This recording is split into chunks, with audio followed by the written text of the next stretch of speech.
Good afternoon or good evening to today's webinar participants throughout North America, Sweden, and wherever you may be.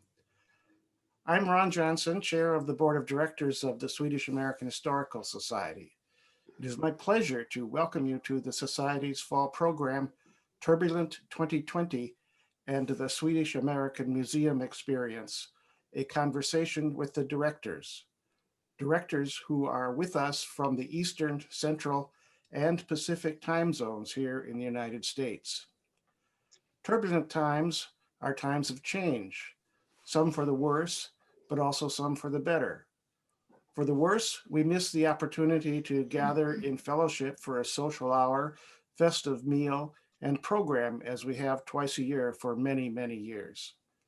Necessity, we all know, is the proverbial mother of invention, turning us now to the innovation of web platforms like this one for today's meeting.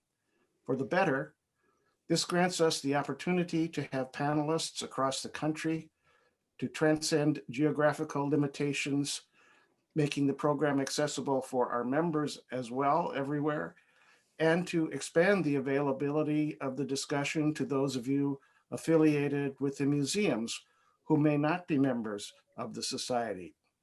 Yet, I will say in a shameless plug. In any case, a hearty welcome to all of you, and I turn now to Philip Anderson, the stalwart and longtime president of the Society. Thank you, Ron. It's indeed a pleasure for me as well to extend a warm welcome to all of you attending the fall meeting of the Swedish American Historical Society. To our members and friends, including those from Sweden, where it's 10 o'clock in the evening just now, to those of you attending from other Swedish American organizations, and to all of us interested in our program topic. I'd like to say a word about the Swedish American Historical Society, especially for those of you who may be attending one of our meetings for the first time. We were organized in 1948, an outgrowth of the Swedish Pioneer Centennial Celebration that occurred around the United States that year. It culminated in some ways at a meeting at Chicago Stadium, where 18,000 attended and listened to President Harry Truman, Prince Bertil from Sweden, and Carl Sandburg. The mission of the Swedish American Historical Society is to record and interpret the Swedish presence in North America, as well as to attend to the historical relationships between the United States and Sweden. Our board of directors met via Zoom a week ago today, and our mission is really threefold. First is the area of publications. The Swedish American Historical Quarterly has been published continuously since 1950, so we are just completing our 71st year. Our editor for the past 5 years, Kevin Preschold, is retiring with our October 2020 issue, and our new editor, Mark Safstrom, will begin with the January 2021 issue. So we thank Kevin for his distinguished service in the past, and we thank Mark as well for taking the reins and looking forward to the future. In addition, in our history, we have published approximately 36 books, sometimes on our own, sometimes in cooperation with university presses and other publishers. And we have a dividend program, book program for our membership at the sustaining and above level as a benefit. The 2020 dividend book is Sacred Migrations, Borderlands of Community and Faith, published by our society and edited by board members Hannah Andre and Mark Safstrom. The 2021-2022 dividend book will be Swedish American Borderlands, New Histories of Transatlantic Relations. This will appear this spring, published by the University of Minnesota Press and edited by Dag Blanc and Adam Hjertain. Secondly, we have a program in preservation. Our Swedish American Archives of Greater Chicago was organized in 1965. It has always been on the campus at North Park University and is part of the Special Collections Program of Brandel Library. Our archivist is Andy Meyer, and you can go to the Society's website for a link or directly to North Park University and Brandel Library to be in contact with our archives. Thirdly is the area of programs. We do meet twice a year in the spring and in the fall. Through the years, we have hosted or co-hosted many conferences and symposia. We have sponsored tours around the United States and several to Sweden, especially in the Advent season of December. We will probably be meeting virtually again in the spring of 2021, given the uncertainties of the pandemic. And we are still in the planning stage. It could be a program that focuses on the involvements of Swedish Americans in the public parks around the United States, or we might be addressing the very interesting topic of family archives, how we can offer tips and answer questions concerning the kinds of things we can be doing at home with our own records and photographs and documents. So look for the publicity, and we hope virtually that all of you will be able to be with us in the spring. In terms of membership, I want to thank our stalwart members of the Swedish American Historical Society for your support and your commitment to our common vision. And I would like to add my invitation to others to consider joining by going to our website at swedishamericanhist.org.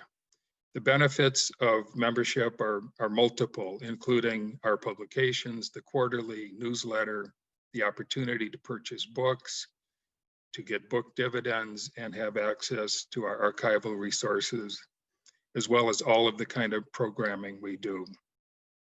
All of us here today are interconnected in many ways as individuals through the organizations where we have commitments and which we represent. And we think often about the challenges today. The Society has been relatively unencumbered by the events of 2020. Our office manager and archivist work from home, but being on campus at North Park University, they have access to what they need. But that is not true of other organizations we know. So we began to think especially about our museums and the challenges that they have been facing, all of you. Closure and phased reopenings, budget and revenue streams, exhibitions and programming, staff, buildings, including cafes and gift shops, and the many newly formed opportunities of outreach that you've been showing to us in the meantime. So this program and our virtual attendance demonstrates our collective support and solidarity with our museums. So we've invited the directors of our museums in Philadelphia, Chicago, Minneapolis, and Seattle, who will be introduced in a moment. But I'd like to take this opportunity to congratulate Eric Nelson, who is with us, Executive Director and CEO of the National Nordic Museum in Seattle, for yesterday receiving the prestigious Hazelius Gold Medal from the Nordiska Museum in Stockholm. So from our society and everyone else here today, warm congratulations, Eric. Our moderators for today are board members of the Society. First, Ann Jenner, Curator of the Pacific Northwest Collections at the University of Washington Libraries in Seattle, and Marcus Cederström, Curator of Nordic American Folklore and lecturer in the Department of German, Nordic, and Slavic Studies at the University of Wisconsin-Madison. They will introduce our guest presenters, no strangers to many, if not most of us, and the program format. Thanks again to all for joining us today. Thank you, Phil. And again, my name is Ann Jenner. Hello, everyone. As a Society board member, I'm happy to co-moderate today's program with my fellow board member, Marcus Cederström. This is a live program and it's being held on the Zoom webinar platform. So that means that the presenters cannot see or hear the audience, and the audience cannot see or hear each other, but you'll be excited to hear that there are over 100 people joining us today in the audience, supporting not only the Swedish American Historical Society and the museums that we're featuring today, but also from the following organizations. I'm really happy to name these: the Swedish Society of the Red River Valley, local lodges of the Vasa Order, Bishop Hill Heritage Association, the Swedish Colonial Society, the Swedish Historical Society of Rockford, the Swedish Peter Castle Society, Gammal Gordon Museum, Nordic Northwest, and the American Scandinavian Foundation. And I bet there are more. I got these organizations from the registrations that you filled out, and we welcome everyone to open the chat and introduce yourselves and the organizations you support. So you're welcome to use that. Thank you to those who shared questions in advance for our panelists. During the program, feel free to use the Q&A button at the bottom of your screen to type in your questions. And we'll share those questions with the presenters during the course of the program. I wanted everyone to know that we're recording this session, and it'll be made available today through the website of the Swedish American Historical Society. We'll likely send out an email with that link, and thanking you all for attending. So I'm going to turn this over to Marcus. Hej och välkommen. Thank you all for being here. I want to go ahead and introduce our panelists here, and while I do that, ask them to go ahead and turn on their video. So we're going east to west here with Tracey Beck, Executive Director of the American Swedish Historical Museum in Philadelphia. Karin Abercrombie, Executive Director of the Swedish American Museum in Chicago. Here in the Upper Midwest, Bruce Karstadt, President and CEO of the American Swedish Institute in Minneapolis. And then way out there on the Pacific Coast, Eric Nelson, Executive Director and CEO of the National Nordic Museum in Seattle. So thank you all for being here, for being willing to talk with us and to talk with each other in this conversation here. I'm excited to hear what you all have to say. But before we get into that conversation, I want to go ahead and ask all of you to just take a few minutes to tell us about your museums. Let's go ahead and start there on the East Coast there with Tracey Beck. So if you want to turn on your microphone and share your screen, we'll give you a few minutes to introduce your museum. Absolutely.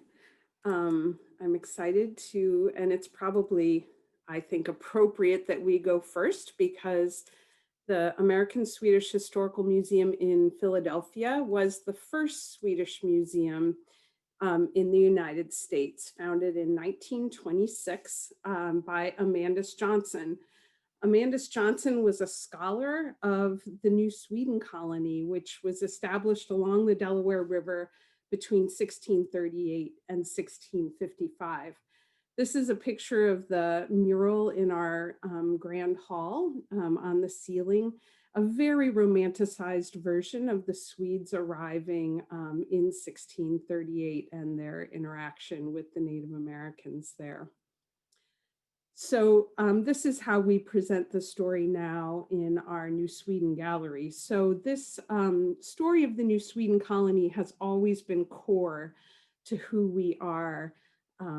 And that's why the National Museum at that time of Swedish America was started in Philadelphia, because that's where the first Swedes was generally in our region.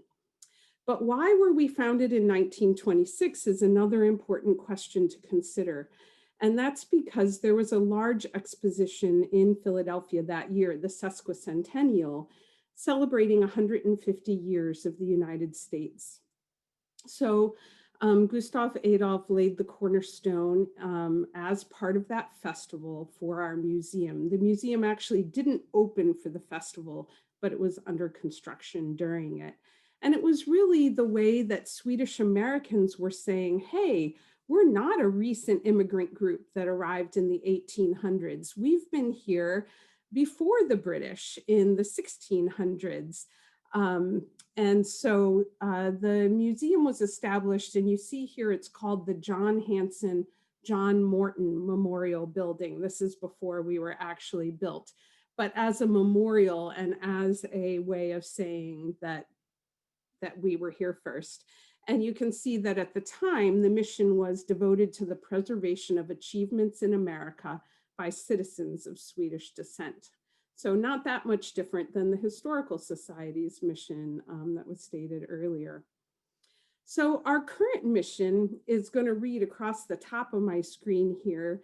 The American Swedish Historical Museum welcomes all people to explore cultural identity through the story of Swedes and Scandinavians in America. Amandus Johnson really had in mind people like John Erickson, who's pictured in this mural from our museum on the left, the people I call the superstars of Swedish America.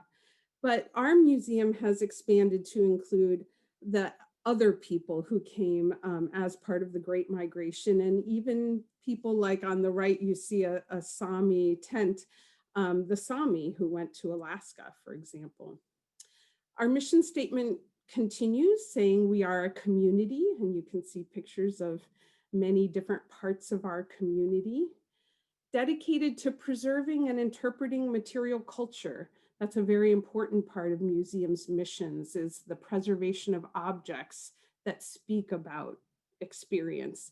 On the right, you can see the carpet bag that was carried by Fredrika Bremer on her journey to America, for example, which is in our collection. And we are alive with celebrations, exhibitions of many, many different kinds, and learning experiences, whether that's Swedish language classes or lessons for at-risk preschool students in Philadelphia.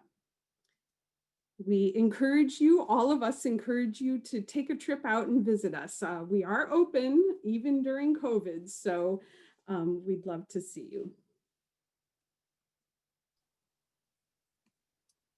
Thank you, Tracy. That was wonderful. Karin Abercrombie at the Swedish American Museum in Chicago. Do you want to go ahead and share your screen?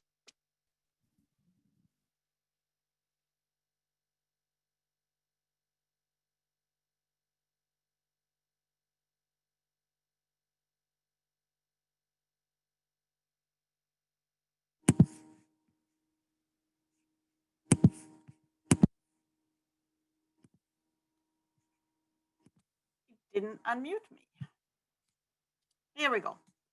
So we're a little bit newer than the American Swedish Historical Museum in Philadelphia. And I think we're the two institutions also that often gets interchanged with the Swedish American Museum, and they're the American Swedish Historical Museum. But we were founded in 1976, and we're here in Andersonville, which is the Swedish neighborhood of Chicago. We have been in the current building since 1987 or 1988. And 3 years ago, we purchased the building right just north of us to try to expand. That has obviously been a little bit slowed down with the current COVID. And we are now back to 6 days a week open, but otherwise we used to be open at 7 days a week. Our focus on our core exhibit is really the dream of America, that 1850 to 1930 million people immigration, and we're telling the story from leaving Sweden and coming. And in early 1900s, Chicago was actually the second largest city of Swedish citizens. And I believe by 1920, we were the 5th largest immigrant group here in Chicago. We also talk a little bit about the journey, which many of you have heard about through your own relatives, about the ship, about the getting on the boat and the travel that could be pretty difficult. And children of today, when we have our school tours, have a hard time understanding what being on a ship for that long of a time, anywhere from 6 to 8 weeks or even longer. And we try to tell the story of how that happened. When they then come to America, they have to go through Ellis Island. And we know that there were many people that were taken care of during the Ellis Island, and we're fortunate to be able to to talk a little bit about that and how the immigrants were able to be coming through that port into the United States. Well, then they continued to Chicago. In our case, we talk about the immigration to Chicago. I know that obviously they went to other places as well, but the women were often very sought after as housemaids. And Andersonville really got started after that fire in 1871 that destroyed most of downtown. And that's why we are located up here in Andersonville. There were lots of Swedish opportunities with businesses, with grocery stores, with carpentry, with architecture. We even had our own nursing school at the Augustana Hospital, which is down on the right-hand side. It's hard to tell, but she actually has a face mask at this point. So religious life was also important. That was one of the first things that they started building when they came over here, because they could have school for the children, they could have senior care, and they also took care of each other in a way that they could not do, they couldn't keep Swedish going in the regular life. And obviously we have Swedish Covenant Church over with North Park University, and we have Ebenezer Lutheran Church close to the museum, where we also hold some holiday events like Lucia and a Christmas service. We try to just show it's a mix of time periods a little bit in our parlor and our kitchen, but it shows some of the items that have been brought over by the immigrants to just showcase the carpentry that we had, the and all the linen and other things that were headed up. Here's the other group besides churches was obviously the secular Swedish organizations, the sports organizations, the singing clubs. And here in Chicago, because of the industry, we had several companies that got started here. And I think the one that's most known to everybody is obviously Walgreens, that at this point is no longer owned by the family, but was started here in the Chicagoland area. So our collection is currently mostly in the basement, what's not on the core exhibit. And here's just a little sample on what we have in our collection. And a couple of years ago, we put in the movable shelving units to increase the storage capacity. The other thing that we have here in Chicago that we're really proud of and really fortunate to have is our Bronx Children's Museum of Immigration. It started in 2001 and is one of the first, it is the first and probably one of the few immigrant interactive children's museum that usually houses about, or tours, gets about 100 school tours a year. We are fortunate that we had Lars Gillis from Göteborg to come here and paint. So all the walls are very true to what that immigrant experience was when they left Sweden and to come to the United States. Here in Andersonville, when a couple of years ago, we had two Swedish delicatessens. We had Wikströms and Erikssons, who helped us connect to all the Swedes and the Swedish Americans in the neighborhood with the food. Well, they have both closed down. So in addition to our regular store items that we are selling, we have been able to upgrade our kitchen to a commercial kitchen. So not only can we sell the dry food, but we're also now able to sell refrigerated and frozen food. And we're hoping at one day be able to open a little cafe, and that one day should have been this year, with some of our own baked goods. It's not a restaurant. We don't need a restaurant here in Andersonville. We're fortunate that we have so many other restaurants in the neighborhood, but we're going to try to share a little bit of that Swedish coffee break with our own baked goods. And then out in our neighborhood, we have two icons. We have our Dala horse that is has been here since 2005. And it's a big replica that was Svea Chicago that had that in Stockholm. So Stockholm is on one side, Chicago is on the other side. And on the right-hand side, you see our water tower. This iconic water tower is new since 2017 because the original water tower that held the water for our building was torn down in 2014 or taken down before it fell because of the cold winters.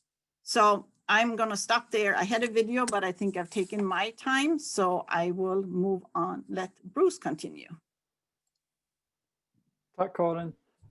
Bruce, are you ready to present ASI for us? Yes, just a minute, please. Here we go. Good afternoon, everyone. It's a real pleasure to be with you this afternoon and to have a chance to present the American Swedish Institute to you. This is a view that is primarily pre-COVID era, I might say. And this image shows our original home, the historic Turnbud family mansion in the background, and in the foreground, the Nelson Cultural Center, which was built in 2012, excuse me. ASI was founded in 1929 by Swan Turnbud, his wife Christina, and daughter Lillian. After immigrating from Sweden, meeting and marrying in Minneapolis, Swan and Christina became owners of Svenska Amerikanska Posten, which became the largest and most successful of the more than 300 Swedish language newspapers in this country. You see the Turnbuds here around 1889, their Posten building in downtown Minneapolis, and Swan driving a 1904 Waverly, which was the first commercially made electric car in Minneapolis. Our mission is simply expressed here to be a gathering place for all people, to share experiences around themes of culture, migration, the environment, and the arts, informed by enduring links with Sweden. The historic Turnbud Mansion is a stunning piece of architecture. Built between 1904 and 1908, it resembles a French chateau and is built of limestone with ornate interiors. The building was the first in Minneapolis to be placed on the National Register of Historic Places. The 2012 opening of the Nelson Cultural Center was a transformational moment for ASI. It provides great spaces, both indoors and out of doors, for our programs and services, while also creating a hospitable setting to serve as a gathering place that draws together people of all backgrounds, interests, and heritage. The NCC is built with environmental sustainability in mind. There's lots of daylighting, smart choices of materials, a green roof, 96 geothermal wells. It received the second highest rating possible for its environmental qualities, a LEED Gold status. Fika is one of our most important gathering spaces. It's a popular cafe that drew a favorable review from the New York Times shortly after its opening in 2012. Next month, we're offering an inspired way through Fika to keep tradition alive in a COVID era. On November 15th, we're having a drive-through lutefisk dinner, a chance to swing by and have a lutefisk dinner delivered to your car for your family to enjoy at home. And perhaps you can believe this, we sold all 225 tickets in a matter of just a few days. ASI has been collecting materials and objects since its founding in 1929. Now the collection has over 6,000 material objects. These are just a few of the collecting areas, as well as rich archival materials that document the Swedish presence in the upper Midwest. We provide moments throughout the year to celebrate such heritage traditions as Sancta Lucia on December 13th, as well as Midsummer, when we can gather around a traditional maistång and hop around like little green frogs. We have become well known for a broad series of handcraft or slöjd classes and workshops, including cooking and baking classes. And while COVID has curtailed our ability to assemble together for in-person classes, we continue to offer them virtually, which are drawing many participants from throughout the country. We teach Swedish and Finnish classes to adult learners around the country in our virtual classroom. There are about 260 people taking language classes today, and this has been a little bit of a silver lining during this pandemic era, to understand that we have an audience for these kinds of opportunities for people who are located from coast to coast and as far away as Berlin, Germany. Our temporary exhibitions range from historical, such as the stunning The Vikings Begin, which came to us last year from Museum Gustavianum at Uppsala University, to Golden Egg Sauna, created by Swedish artists Mats Bigert and Lars Bergström, initially for installation in Kiruna as a working sauna or a social sculpture where people gathered to discuss the challenges of a city literally being moved to accommodate an iron ore mine. Next year, we opened in February Papier, an exhibition of fashions in paper by B. Zenfeld, who creates these fashions for such artists as Lady Gaga and Björk, set against colorful fashion drawings by artist Stina Versailles. Public programming hosted by ASI regularly includes talks by well-known Swedish writers as Ola Larsmo and Jonas Hassan Kamiri, residencies by artists like the legendary Ingegerd Roman, who's had an influential 6-decade career in glass and ceramics, and concerts such as this one recently by the Danish String Quartet. An important community engagement program that we've hosted for many years is Story Swap, where elders from our community are paired with high school students for the purpose of sharing with each other the stories of their family history, particularly their family's migration journeys, illustrated by photographs and objects, embellished by music, and nurtured by shared food.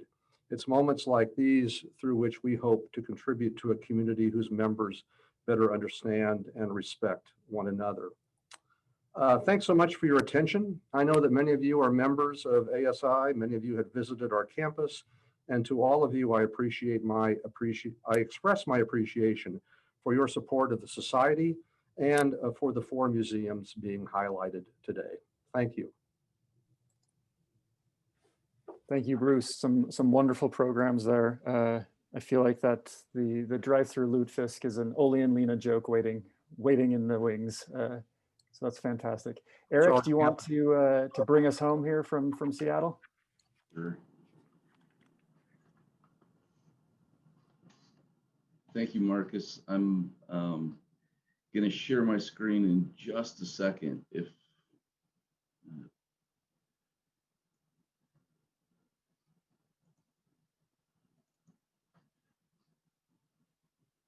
Before I start the video, I was hoping to say a few words about the history of what is now the National Nordic Museum, which started out as the Nordic Heritage Museum here in Seattle. The museum was established in 1979, and we were a bit of an outlier because we started actually as a Nordic museum, not a Swedish museum. But again, I think there's always been a very, very strong emphasis on our Swedish heritage, and we continue to embrace that. The first museum director, Marianne Forsblad, actually was an expatriate that left a very strong stamp on the museum.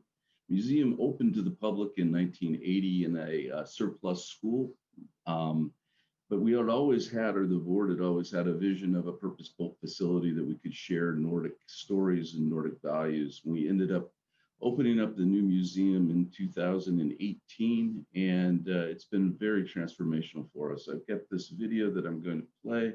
It'll tell the story of our new facility much better than I can, and much more quickly, as long as I can get it to play. Let's see. Every single person I meet. Let me start at the beginning. Here we go. Every single person I meet and talk about this museum has the same experience. They walk in and there's a moment of awe. And you know there is an adventure ahead of you. And we're thrilled with how successful the grand opening was. And as it represents some of the happiest countries in the world, may it also be a source of great happiness for all who visit. Thank you. I think members in the entire community have been overwhelmed with the transformation of the Nordic Museum into a world-class institution. The mission of the museum is to share Nordic culture with a broad audience, and we do that through exhibitions, programs, and collections. We also serve as a community gathering place. It's so solidly grounded in the Nordic values. We've used 4 values: openness, social justice, connection to nature, and innovation, to look at 12,000 years of Nordic history. And it's earned its top spot amongst the world's best museums because of that. It's a journey. The layers of stories are so interesting that it depends on my mood what I can walk away with and how I experience it. One day I'm connecting to the story of the immigrants. One day I'm walking through an exhibition.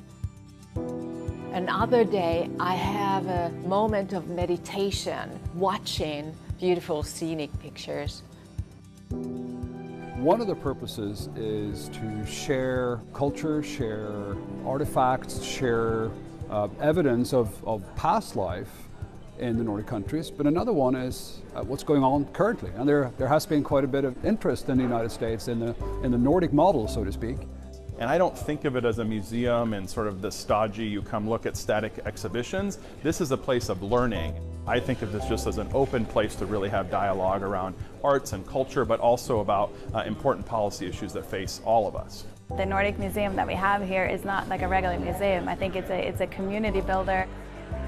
Museums is not only about the past, it's also about, I think, the future, and I think particularly putting together the past and the future is actually a pretty exciting idea. And of course, the museum itself, these facilities here are fantastic. My enthusiasm and passion has only grown with this new museum. It just fills my soul to come here every time and give a tour and share its beauty and its history.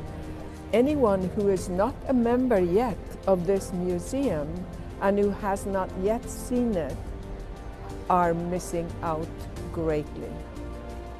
When I leave the National Nordic Museum, I'm filled with optimism. This place is very special. We built this museum to honor our forebears, our parents and our grandparents, and we did it to inspire the next generation, our children and our grandchildren.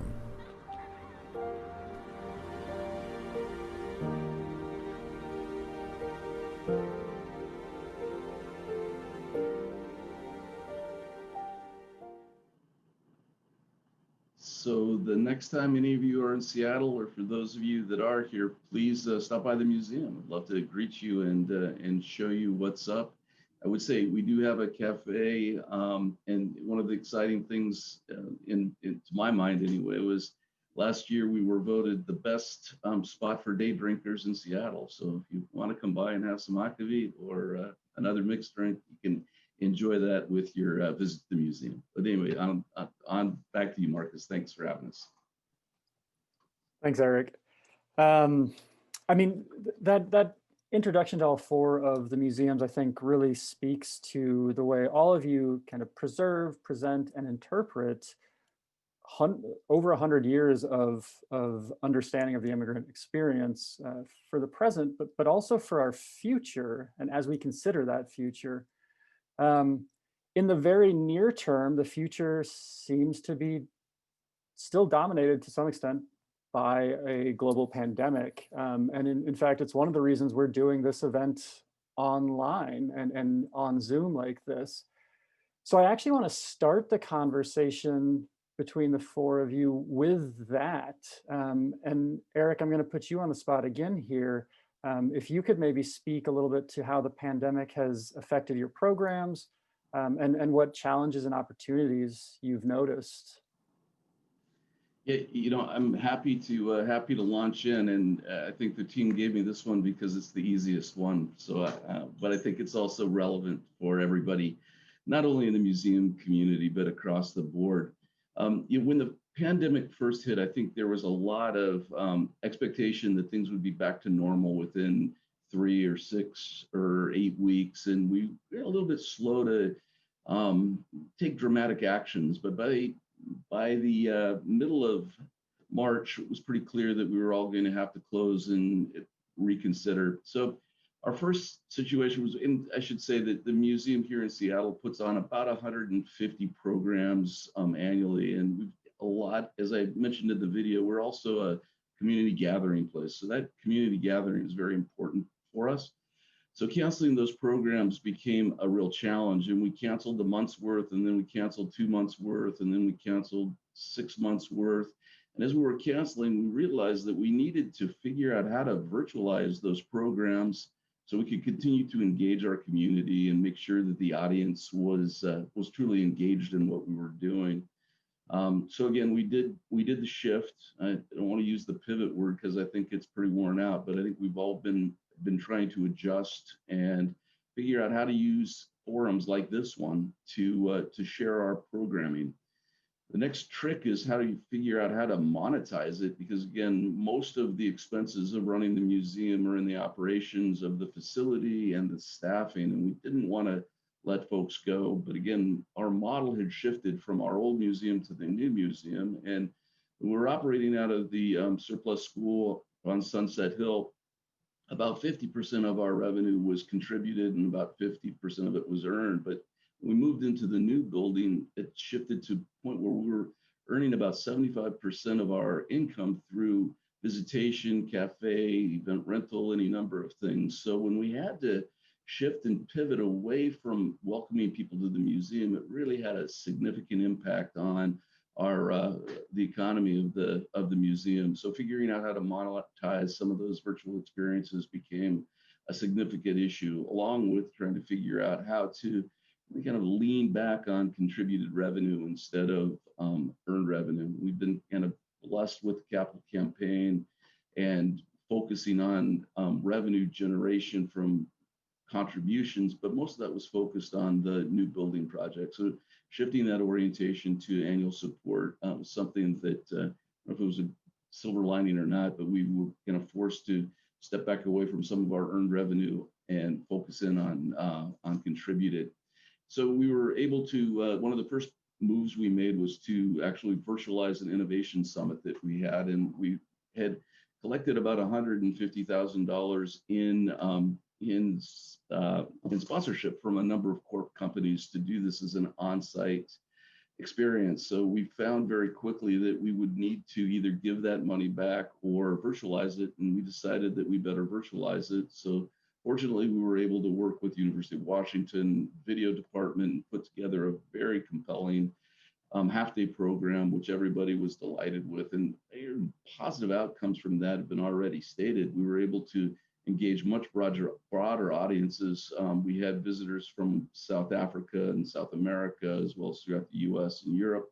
We were also able to present speakers from the Nordic region and pair them with local folks as well. So we were able to expand our audience and also provide a lot more opportunities for speakers. The other thing that I have to mention too, that's been a wonderful silver lining, is the possibilities for collaboration, both transatlantically and nationally, have been wonderful. And I know that many of us, the directors here that are on this call, have shared programming with our audiences. So we just did a genealogy conference. Everybody was very supportive of that. I know Tracey did a New Sweden program. We were all sharing that with our audiences as well. So it's been this great opportunity for collaboration and sharing that we haven't seen before. And then the other real positive is that trying to figure out how to shift from an in-person experience to a virtual experience has really kind of served as some mental floss. We've really had to sharpen our pencils and figure out how to do this. And it's amazing how it's allowed staff to work much more closely together. So our marketing teams are aligned with the program teams and the development teams in ways they normally hadn't. So we've seen this kind of internal synergies that are happening as well. But that's my 5 minutes. And I know that my three esteemed colleagues on this call probably have as many great stories as I do. So I'm going to throw it back to you, Marcus. Well, I'm going to open that up. Bruce, do you want to jump in? Yeah, Eric has summarized it very well, and certainly his museum's experiences parallel what we've had here, especially in the shift of the business model, where we're much more dependent upon philanthropy and other sources rather than the earned revenue. I think there's some long-term consequences to all this, which we still really haven't quite sorted out. You noticed we have had a lot of exhibitions that we've imported from across the Atlantic. I think traveling exhibitions are going to be a little more demanding and difficult and expensive, and whether they're even able to travel, I think is going to be a problematic issue over the years. So it could be that we're going to have to really depend more upon our own collections or upon more local resources in terms of presentation of exhibitions. And that may even translate into tourism, where we may need to focus more upon our local audience as opposed to people who are traveling to our areas for, as tourists. Yeah, no, I would agree with that. And I think we've all learned how to adjust, even though it took us all a little bit of a time while we were all shut down. And we've been connecting, so it's been nice to hear how we can all support each other through that time period. I think for us, the first really experience of figuring out that the online really helped us was when we moved our annual meeting in April online and decided that we were still going to hold our annual meeting and we could connect with our members regardless of where they lived, and try to time it in such a way so even our members in Sweden was able to join in. And I know we have all figured out how to do that, to adjust. Sometimes it works, sometimes it doesn't work to have a time period that is, you know, beneficial worldwide. But just like we have, and we've started, we definitely have some classes or some programs that are not for the money, but for the connection and for keeping people connected. We've done something here in Chicago called Practice Swedish, where I have Swedes and Swedish Americans, more so, of all varied levels of Swedish that are not interested or can't take the classes because they're not able to keep that commitment. But they've gotten to know each other through Zoom calls now since April, and sort of feel like they have their own new little Swedish American community. And that is, I think, one of the true benefits of this, that we are able to connecting using technology, even though some of us are very Zoom fatigued by the end of a week because we spend a lot of our hours in front of the computer. But bringing in that personal connection, I love the lutefisk dinner. We did a herring lunch to go. Food has clearly kept people together, and our curbside food pickup started early on and have continued, and now people can come in and pick that up. So it will be interesting. I think we're still sort of figuring out how to do the holiday season, and I'm sure we will all together come up with some great ideas of keeping the holiday spirit going for everybody. Yeah, the only thing I wanted to add is that, you know, we all know how important food is to culture and cultural expression. And these to-go things that we're all trying are great and fun, but it's still not the same. And I really feel a loss every time we have people in the building or we do a program and we can't have refreshments, because that was always such an integral part of our programming and our getting together. And it's very hard for small organizations to do that during COVID because of the amount of precautions that you need to take. We are not restaurants, we're not caterers. So anyway, that's been a challenge.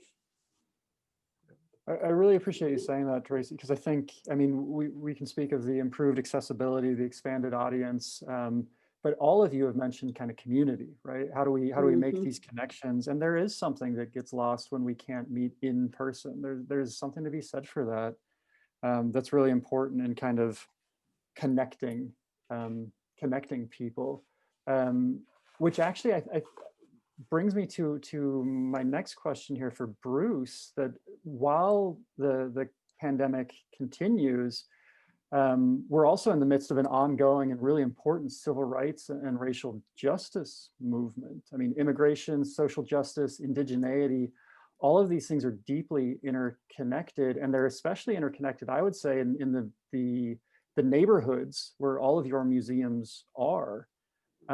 Bruce, could you talk a little bit about the impact of this civil rights movement on your museum and on your neighborhood? Yeah, I'll try to do my best because clearly we're living in a time of increased tension that's rooted in a long history of systemic inequities, in violence, in social injustice, and those were clearly amplified by the killing of George Floyd while in police custody on May 25th. If I could provide just a little bit of context, because I need to kind of personalize this to ASI at first, in that we're located south of the downtown core in what's known as the Phillips West neighborhood, which was named coincidentally after Wendell Phillips, a 19th century abolitionist.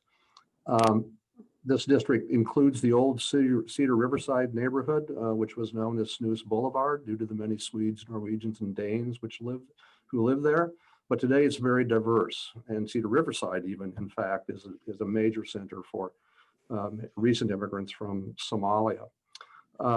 Before the killing of George Floyd, we had already been serving our immediate neighborhood and those neighbors who have come from distant places, primarily to this city, and providing a lot of program enrichments for students and families in 2 nearby public schools, as well as a neighborhood Head Start programs for students that are largely Somali, East African, Hispanic, and Asian.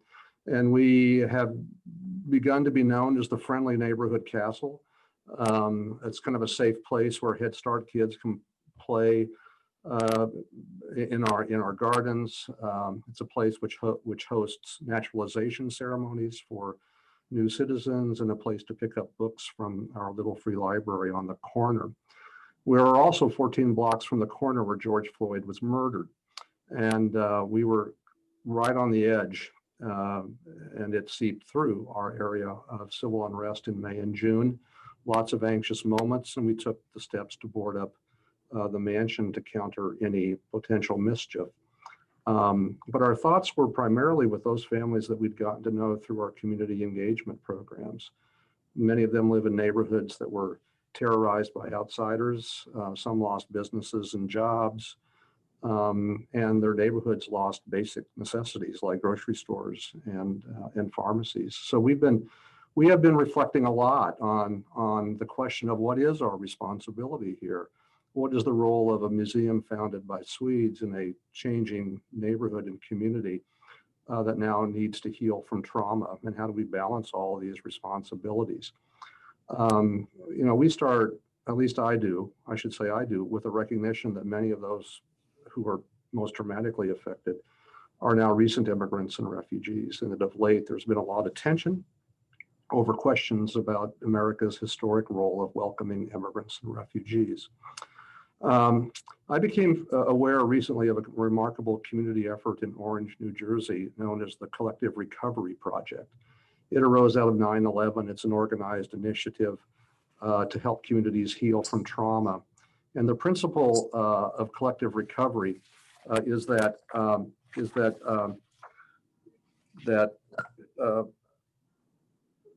excuse me, I gotta the focus on collective recovery is that we recover together by remembering, by building respect for our children and one another, by learning together, and then by connecting. And it suggests that each organization has a role to play if we just take one piece of it, and that we all then together can affect a very powerful and transformational moment in healing if we just grab the piece that's important for us to do.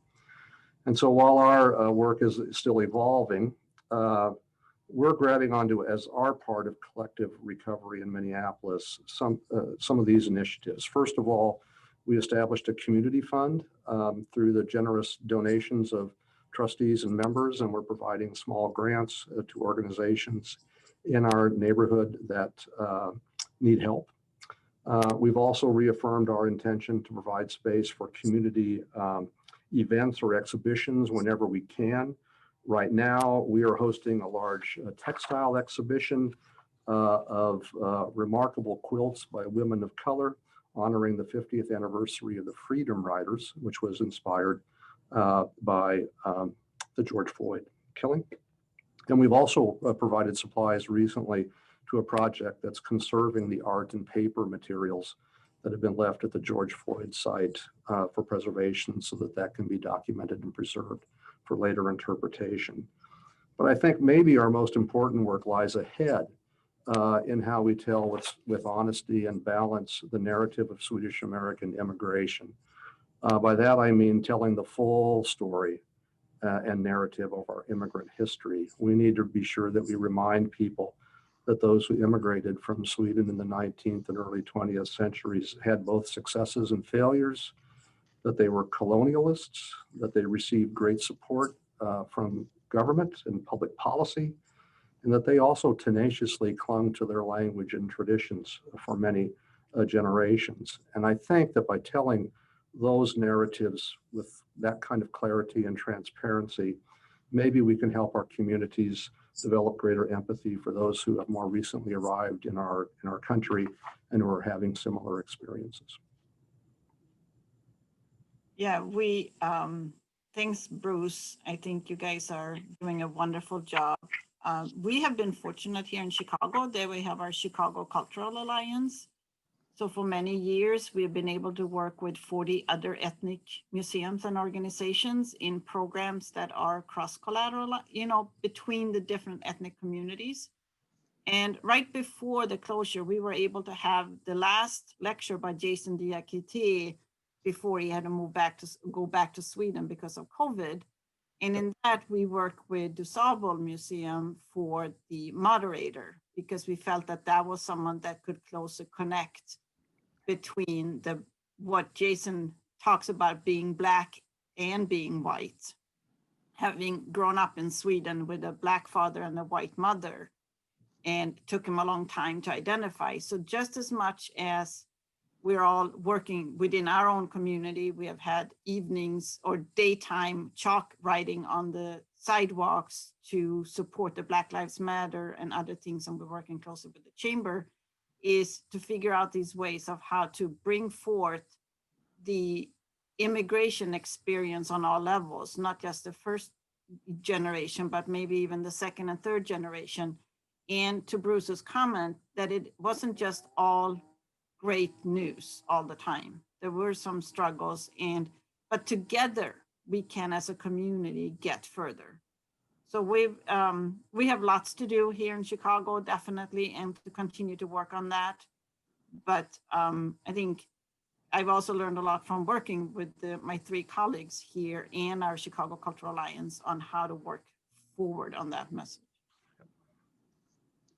We, of course, I agree with everything you guys have said about the immigration experience. And I think it's also really important for us to be honest as, Nordic or Swedish organizations, that while Swedish immigrants struggled, they were still preferred immigrants over some other groups.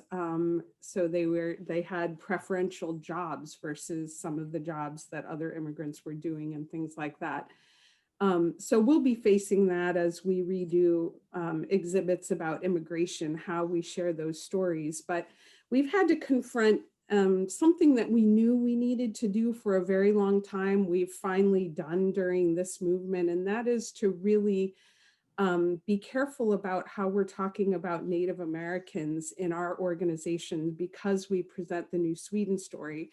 And we very consciously talked about Native Americans when we redid our New Sweden exhibit in the 2011 or 2013, I can't remember now.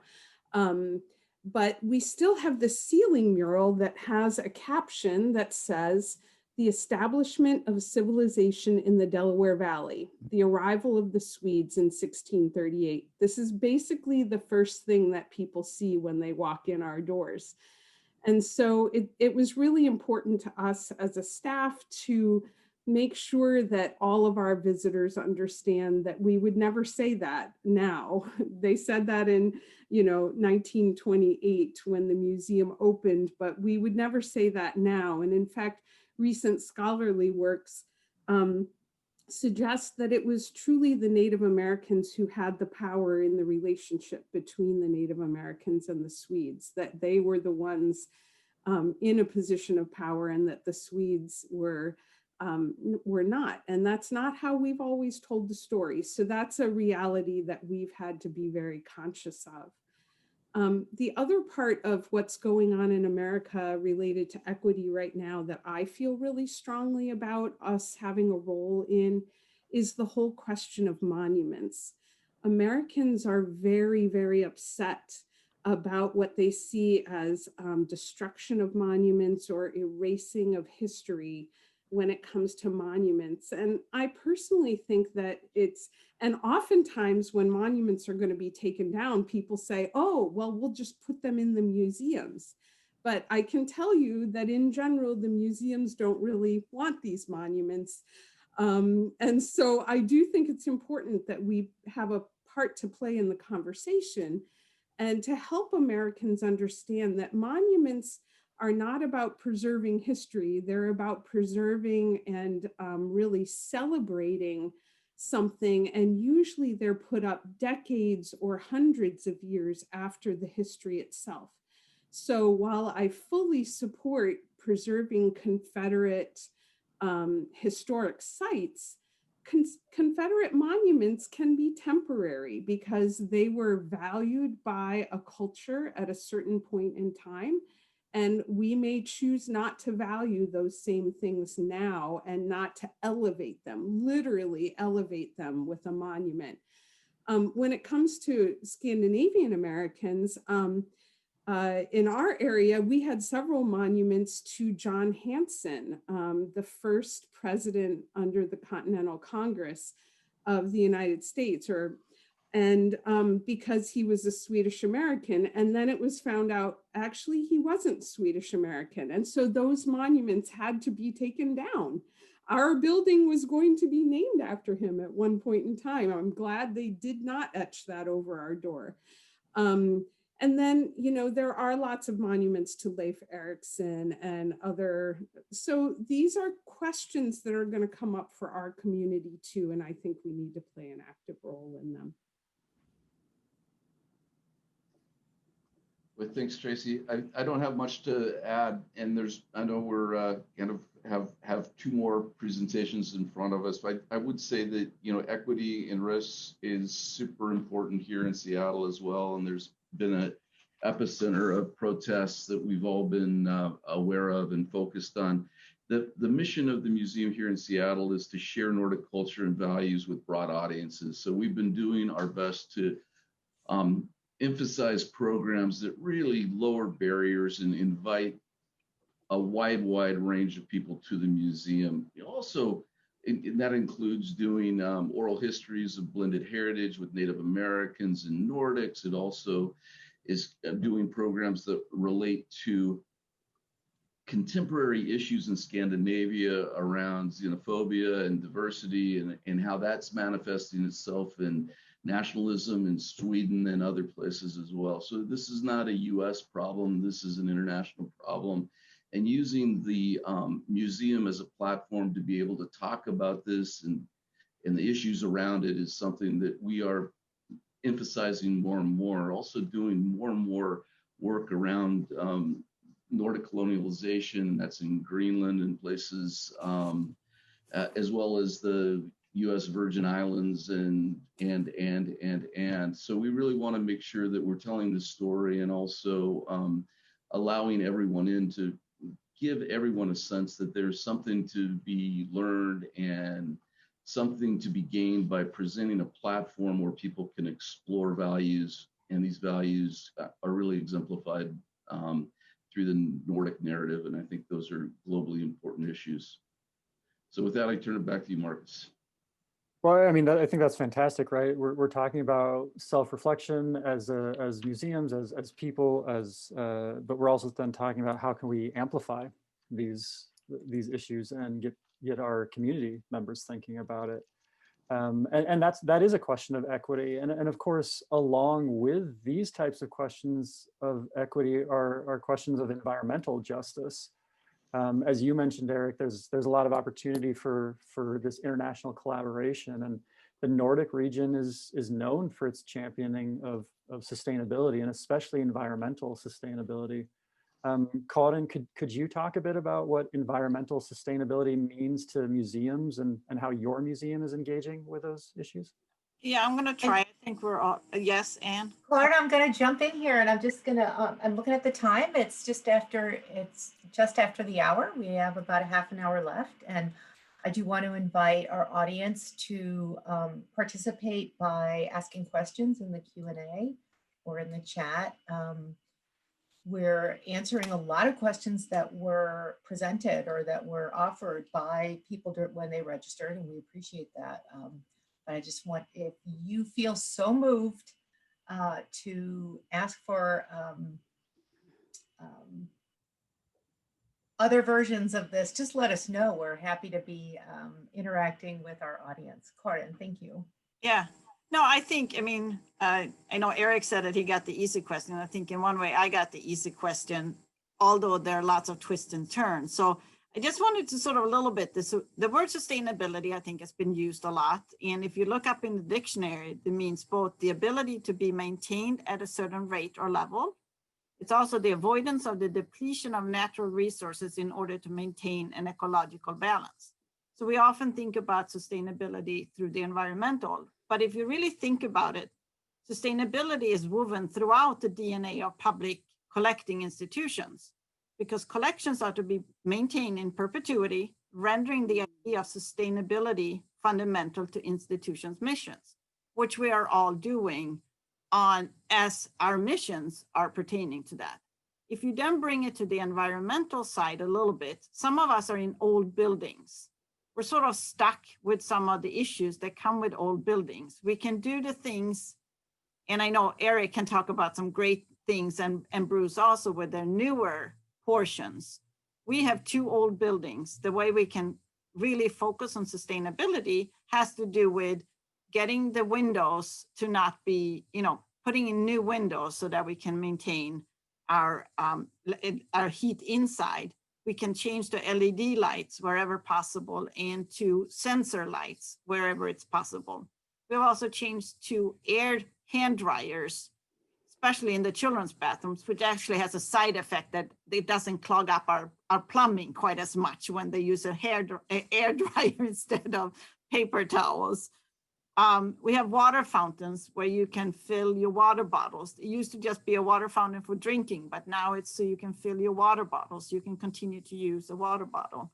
We have separate dumpsters for our recycling and our garbage to make sure, and we actually have to put chain on our recycling dumpster so that the neighborhood doesn't use it as a regular dumpster, because we're in a neighborhood with lots of residents and businesses. The other things we're trying to do is really encourage, and sometimes it gets helped by the state, the reusable bag. So have our customers bring their own bag in so that they are not using the bags that are not quite as reusable. We are using paper products as little as possible, but if we're using them like in cups and plates, we're using recyclable products versus the old styrofoam. And some of them, gets a little comment from me when a group brings in styrofoam cups versus the paper cup. And we're also switching more to the online brochures and online instead of trying to use paper. So those are some of the things I think we're all doing at different levels depending on our building situations. And we're trying to get the help from our visitors and our customers. We're also in an area where the recycling cans out on the street because our chamber is working on those issues. I think the overall, and environmental and sustainability really got a little bit extra heat with Greta Thunberg coming to the US and going to the United Nations, but also the way she was able to travel around in an electric car. I'm not sure that all of us can do, but we can do a little bit every day towards that. And I'm sure that Tracey is also in an old building, so she has a little bit of the same issues I do. And Eric and Bruce have the benefit of some newer buildings, but we're trying. The last thing we're going to try here that we're going to look into is solar panels on our building. It's a flat roof that doesn't have the water tower, doesn't have the cell towers, is seeing if we can put solar panels on there, if there's enough of a surface to work on that. I'm going to pass on that. Okay. Question. I think this is a fantastic transition actually to this kind of last topic here, because these questions of sustainability are just so intertwined, right? We talk about sustainability, and Karin, you said it, it's not just environment, right? It's literally the part of the mission of many of your museums. And we talk about economic sustainability. Eric mentioned that with the pandemic and what that looks like, but there's also just the question of cultural sustainability. And what does that look like? What does that mean? What does it mean when we start using terms like heritage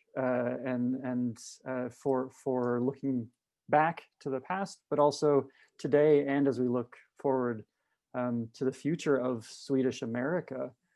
Tracey, do you want to talk a little bit about that in terms of what your museum is doing with sustainability of culture and heritage? I'm going to just leave with the general thought that what we are as Swedish America is going to continue to change. It's been in flux and changing all throughout our history from 1638 until now. And sometimes we worry as we see things that we're used to about Swedish America. So whether it was Swedish language newspapers or certain kinds of organizations, and we see them die out or close, we get this gripping fear. Is Swedish America going to disappear as people get further and further from the real Great Migration group, really? But honestly, the evidence would say that it's just going to continue to change. It'll just look a little different, because I think that as you talk to all four of us, we would agree that engagement with our organizations is not waning. It's actually things like, you know, computers and digitization has allowed us to reach broader audiences. I wrote an article about this very topic in Sweden-American magazine, and when I was doing it, I actually found one from 1999 that cited how people thought Swedish America was going to go away then. And H. Arnold Barton, who wrote it, found an article in 1959 decrying how Swedish America was dead. It was gasping its last breaths in 1959. So I think we've disproved that, and that we all just have to become comfortable with the fact that just because, you know, certain things are lost when it comes to organizations or ways of expressing our cultural identity does not mean that new ways are not going to emerge, because they are emerging, and I think they will continue to emerge. I think people are just basically, you know, want to answer that question, who am I and where did I come from? And heritage is a part of answering that. It's one part of answering that. And we know, for example, right now with DNA testing, we get tons of people who had no idea they had Swedish heritage reaching out to us saying, hey, I just found out I'm 7% Swedish. What does that mean? Let me come to your programs. Let me learn the language. So that was something that wasn't even anticipated in 1999 when he was writing that article. So who knows what the future holds? I don't, but I am optimistic that Swedish America is not irrelevant and it's not going to go away.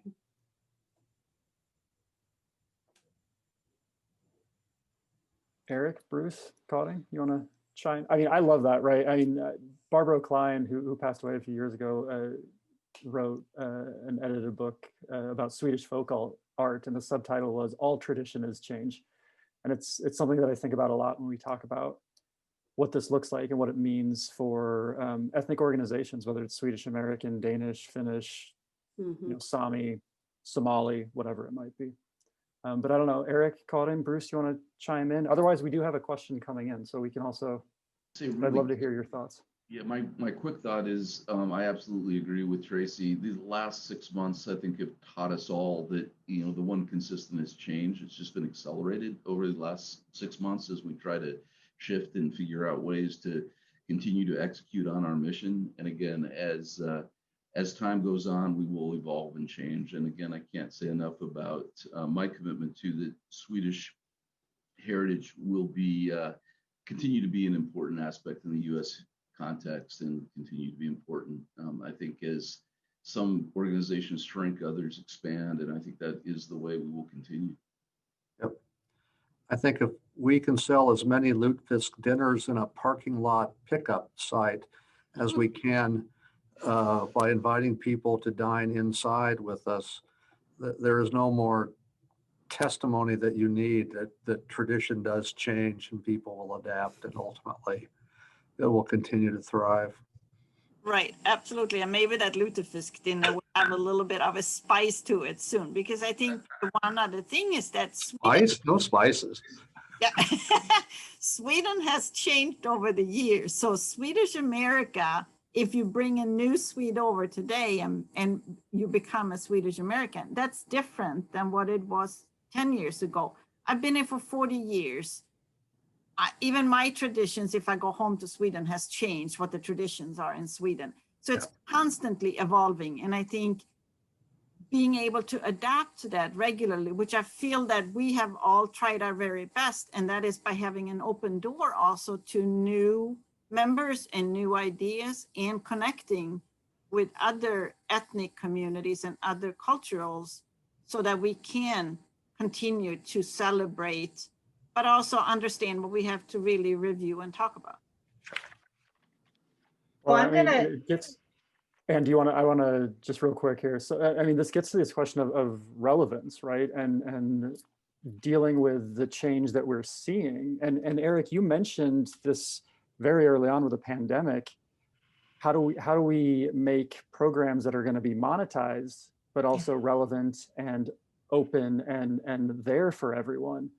So I'd be curious, because we've got a question here about these monetizing online programs where the vast majority, I shouldn't say that, many organizations are offering free programs. And we've now had 6 to 9 months of people getting used to online free Zoom programming. So what do you all see as a way kind of around this for your own kind of financial sustainability moving forward? Jump in and say that what we find out, or what we've discovered here, is that there is a hunger amongst our key constituents to continue to support the museum. I mean, it's probably one of the reasons why Bruce sold out his Lutefisk dinners in a heartbeat. We are presenting programs that are, the quality is where we're attempting to elevate the quality, and we're trying to find a price point that makes sense. But I think in the open market, perhaps no one's going to pay $5 to hear a concert that they can hear for free. But if they know that the National Nordic Museum is going to be benefiting from that, or one of the other museums is benefiting from that, we find people are far more likely to contribute, almost as a way of supporting the organization in addition to enjoying the program. So I think that's one of the things that's given me a little pause and a little hope. Trying to figure out what that price point is sometimes a bit of a challenge. And the other piece that has been important for us as far as the monetizing and the support, in addition to individual stakeholders that care about the organization, are stakeholders that care about what's being presented. Oftentimes will sponsor events and help us out. Now, I wouldn't say it's super sustainable in the long run, but I think it will continue to be an important part of all of our museums' programming and strategy to really share our programming with much broader audiences than we otherwise would. And I would throw one other thing in, and it kind of relates to what everybody said, but no one has said it yet. I think one of the most important things about museums, other than being social gathering places, that these sorts of formats don't allow us to connect that way. It's also, museums are about authentic objects and authenticity, and we're also kind of struggling with how do you present authenticity in a format that's different than this. So again, this comes with some challenges beyond monetization. It's just providing an authentic experience, providing an opportunity for socialization are the two big ones. But it's a great question, and I'll let others talk. Bruce? Oh, that's right. We're going west to east. Forgot. It was directionally challenged. Yeah, it's curious because we had been trying to do our best to encourage people to move from a transactional view of their relationship with ASI to a philanthropic view, of ASI. And I do think you're right, Eric. People are genuinely want to be supportive of us, and even though we have monetized most of our programs by now, I think they see it as both transactional. They want to see quality, and they want to have something enriching and the like. But it's also a philanthropic moment for us, and we will continue to provide these virtual programs after things return to normal, whatever that may mean, because there is an audience for it. Yeah. No, and I almost look at it as a different way of fundraising, and that's what you both are saying. Philanthropy is putting on quality programs and offering different things that people can connect to, even if it's a small group, gets them a connection to our museum. And that's what keeps members coming back, keeps members renewing, keeps contributions coming in. And I know for us, but I think for all four of us, we've been very fortunate and having communities that are believing that it's important for us all to stay connected and continuing. Yes, absolutely. One very practical thing that you can do to make it, if you're trying to reach out to, say, an audience that maybe doesn't have that philanthropic feeling towards you yet, you can also offer something tangible that goes with something virtual. So a to-go kind of thing, whether it's food or beverage or craft supplies or whatever, so that people feel that their part of the money is going towards that tangible thing that they're receiving. And then you also offer a digital or virtual experience that then connects people. But I can tell you, like, if I can tell you we're successful with those things, our midsummer to-go bag, our smorgasbord, we're going to do our pea soup dinner this way. But I can also tell you that if you did a full analysis of the amount of time it takes to pull something like that off, we probably aren't making a lot of money from it. So you're monetizing it. But if you're really honest about the indirect expenses, it's still more like Karin was saying about engagement. So. Yep. I think that engagement is actually. We put hours to it, is what we do. Well, I mean, those hours, those indirect costs, those engagements, I think also fit to this next question, asking about connections with the Nordic countries, with the current Scandinavia's kind of educational and cultural resources. What opportunities are you seeing with those resources in the Nordic countries, and how are you, if you are, taking advantage of those opportunities? I think each of our museums has such tremendous relationships with key people in the Nordic region, and they're very generous with their time, their resources, and their intellect. And we have found, what we've drawn upon recently is the goodwill of scholars, museum directors to offer lectures and present those to our audience. And we've shared those as well among all four of us to our respective members. And so that's a tremendous gift that we've benefited from, I think, and speaks well to the continued interest in Sweden of the Swedish American community. Absolutely. And I think the other thing is that the embassy has really worked with all of us. And in our side, it's mostly the Swedish embassy that we work with. So work with all of our organizations to make sure that we have connection to, if it's a lecture on a book or if it's a concert or something. And sometimes, we've all shared exhibits, and we can have that same exhibitor talk at two different time points because two different organizations can support it. So it is building on those relationships that we have had, but also connecting to those larger organizations. And I think you said American Scandinavian Foundation is on this call, and they work with the embassy on one of the talks recently. So it's the bridges are building, let's put it across, not just the United States, but over to Norden too. Yeah. The only thing I'll add to that is that getting to know one another and constantly saying, have you heard about, or we're bringing this thing to the, forward. So we share with one another when we have made a good cross the pond connection. So I'm really appreciative of that, I know. And likewise, I think for everyone in the audience to know, the museum directors on this call, we get together fairly regularly on Zoom and have conversations and share resources and kind of try to make sure that we're maximizing each other's programs and sharing the resources that we have, which has been another huge advantage of this program. We used to get together once or twice a year at And now it seems like at least twice a month we're chatting with each other, and it's been a wonderful way of figuring out how we can work more collaboratively and share the stories with not only our key audiences, but with the entire country. It's great to be able to go from the Atlantic to the Pacific. So it's been a great advantage for us all.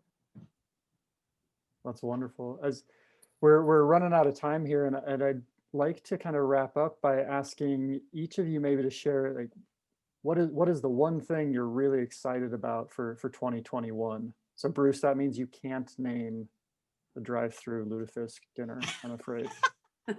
So 2021.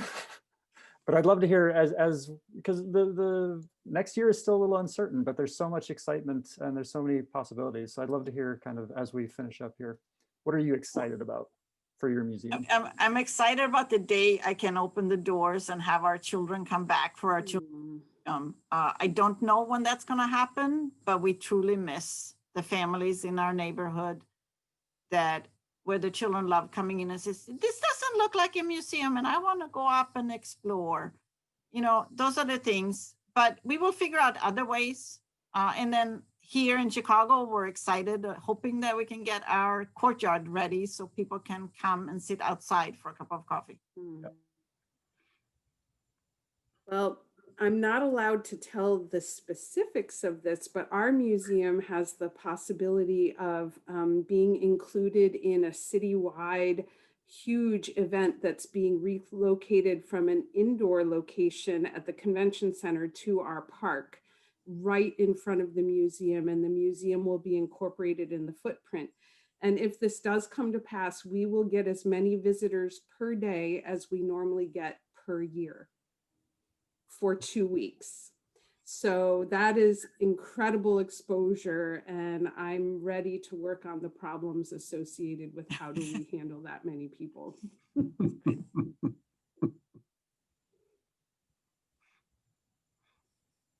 Eric, what about you?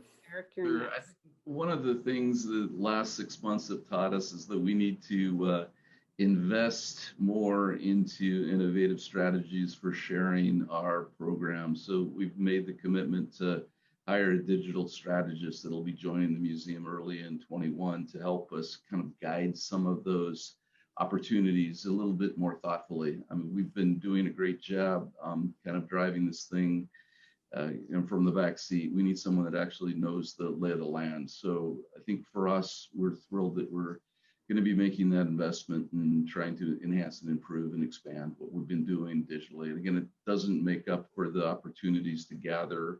It doesn't make up for the opportunities to share authenticity, but it's going to be a great way to get the message and the programs out. Yeah, that's wonderful. Yeah. I'm a little bit like Karin. I don't know when people are going to return in the same numbers that they used to visit our museum. I'm hopeful and would like to have a little bit of excitement that that will happen in 2021, whatever time of year, especially our community groups and heritage groups and volunteers who really look upon this place as their headquarters and as a gathering place for them to continue to network. And that's a true loss. And I have to have a sense of anticipation and hope about that for the coming year.